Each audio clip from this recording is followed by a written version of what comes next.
Hey guys, this is Jeff Stanek again with Lander University. I am the assistant head coach here, Lander's Division II program in South Carolina. And I'm glad to be sharing some video with you today on run scoring probability. This is run scoring probability part 2, where I'm just going to dive deeper into more of the stats I kept and maybe even get into some of the explanation depending on how my time goes here. So I'm going to jump right into the screen sharing for you. Okay guys, if you didn't watch my first video, I recommend that you go back and watch the first video in run scoring probability, where I talked about basically everything in this top row and what all those stats mean. Again, these are combined for the 2022 and 2023 springs for Lander, so 2 seasons worth of data, about 50 to 52, 53 games per season, so a little over 100 games here total.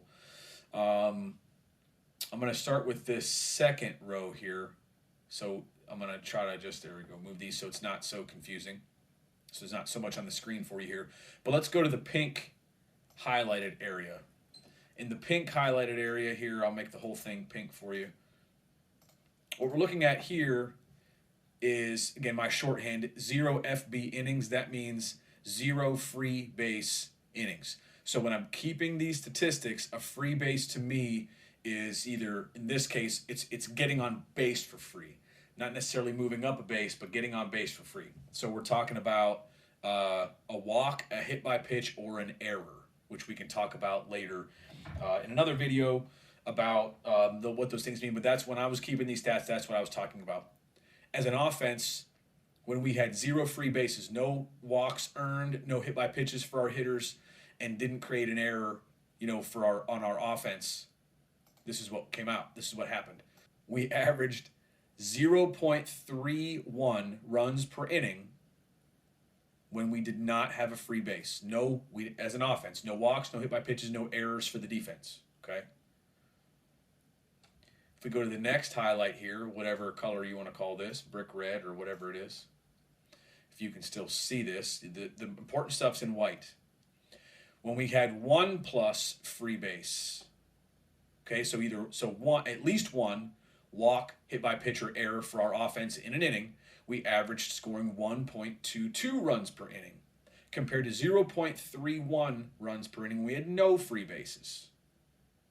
You can see how important free bases are to an offense. Whether you're talking to pitchers or talking to hitters, when you allow no free bases, you allow less than a third of a run an inning, on average. When you allow 1 free base in an inning, offenses average more than 1 run an inning. That's nuts. 1.22 runs per inning. How about the orange highlight here? When there are 2 or more free bases in an inning, our offense for 2 years averaged 1.87 runs per inning. When we had 2 or more free bases, that means an inning that included 2 combined walks, hit by pitches, or errors for the defense. Okay? 1.87 runs per inning, that is wild. Compared to 0.31 when there are no free bases, 1.22 when there is 1 free base or more. 2 or more free bases resulted in 1.87 runs per inning. That's nuts. Crazy difference. The yellow highlight here. Big innings. I define a big inning as 3 or more runs. When there are 3 or more runs scored in an inning, how often did that big inning contain at least 1 free base? That's what my shorthand means here at the top.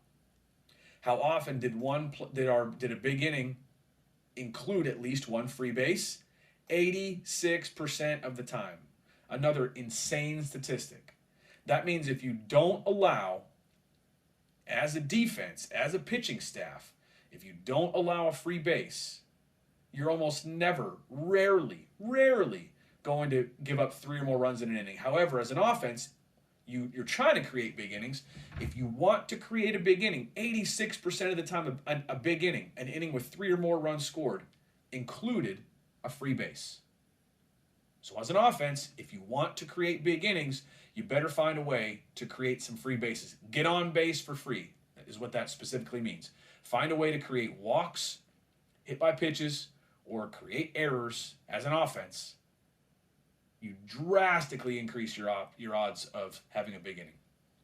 Let's go to the last statistics here. If I can get them all on the screen. Here we go. The last statistics I want to show you, the last things that I kept track of. And when I said earlier that there were some things I don't necessarily want my offense, didn't want my offense to see, I didn't show my offense this because I wanted them to have a two-strike approach. I wanted to preach how important it was to put the ball in play, to not strike out, to compete, to battle with two strikes. But I also said that you got to be true to the stats. So I'm going to show you what the stats showed. In innings where we struck out 0 times for 2 straight years, 2 straight seasons, more than 100 games, our offense averaged 0.77 runs per inning when we did not strike out. When we struck out 1 time, our offense averaged 0.74 runs per inning. When we struck out twice in an inning, in this dark blue highlight here, when we struck out twice in an inning, we averaged 0.82 runs per inning. You see that's the higher number than the other 2, right? But they're all pretty close to one another. I've got a feeling, this is a smaller sample size, obviously, even two straight years. We had 2 times, in 2 straight years, we only had 155 times where we struck out twice in an inning. That's a relatively small sample size. 1 strikeout innings, we had 388 of those. 0 strikeout innings, we had 315 of those. And then the last column here is 3 strikeout innings. We only had 38 of those. Again, relatively pretty small sample size, but in 38 times over 2 seasons where we struck out 3 times in an inning, that's the purple highlight here, you see that we averaged 0.58 runs per inning. That's the lowest out of all 3 of them. But you see that between 2 strikeouts, which is what you see in the dark blue highlight here, 2 strikeout innings, compared to 1 strikeout innings, compared to 0 strikeout innings, not a real significant difference there. Okay, so the reason I didn't show my offense that is because it doesn't show that strikeouts really correlate to offense. They don't really correlate to runs scored, which is not something I wanted to show my hitters, but something you might want to show your pitchers. Again, this is Jeff Stanek with Lander University. This was part 2 of run scoring probability. I am going to shoot a 3rd video where I talk about what I think these stats mean and try to make them make sense to you. So if you've enjoyed these first 2 videos, I hope you'll check out video 3 of run scoring probability to dive deeper into these and just, again, get an idea what these mean when you're coaching an offense or coaching pitchers. We'll talk about that in the next video.